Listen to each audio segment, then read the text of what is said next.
Hello, this is Jennie Bharaj, and you are watching my weekly segment on news and insight in the gaming industry. Gender roles and stereotypes are very controversial in the world of gaming, even more so than violence in video games. Generally, the male character is often portrayed as a muscular powerhouse, while the female character is portrayed as voluptuous and eye candy.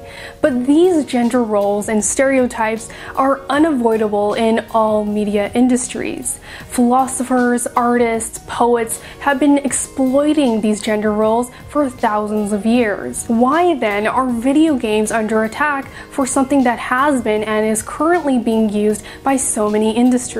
Perhaps this was due to the 1990s when video games became a prime target of offensive media. The game Night Trap became one of the most controversial games to ever be released due to its damsel in distress trope. Turns out though that the accusations for Night Trap were extremely exaggerated, but due to the panic, games like Night Trap and Mortal Kombat became catalysts to the creation of the ESRB, the Entertainment Software Rating Board. The ESRB made it so publishers would be responsible of sexuality and violence in their video games. Now, when non-gamers think about video games, they think about the violent and sexual factors first. However, in a study conducted by Dill and Thill, it was discovered that gamers and non-gamers held the same male and female stereotypes and gender role associations. Therefore, gender roles in video games were insignificant. The only difference in this case was the fact that gamers felt that these negative gender roles were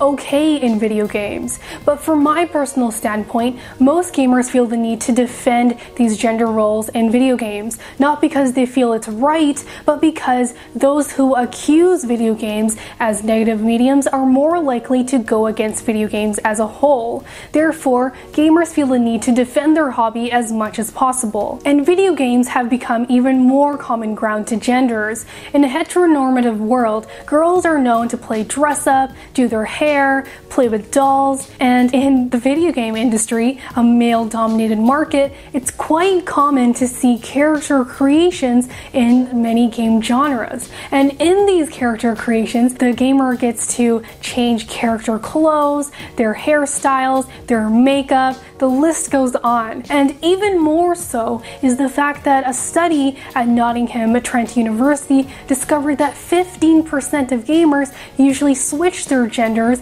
despite gender roles and representation. Gender roles are becoming less and less significant in video games, where genders are usually divided in interests and hobbies, such as sports. Video games have taken all genders and put them on the same playing field. This is revolutionary for social equality, and more we're seeing brothers and sisters, diverse groups of friends, husbands and wives getting together to play video games. Gender differences hardly matter now, and I'm sure you've noticed this too. Before this video ends, I just want to quickly thank all my subscribers, those who have signed up to my mailing list, and everyone who has been responding to my videos. I am so overtaken by your intelligent responses. Thank you so much. Cheers and keep on gaming.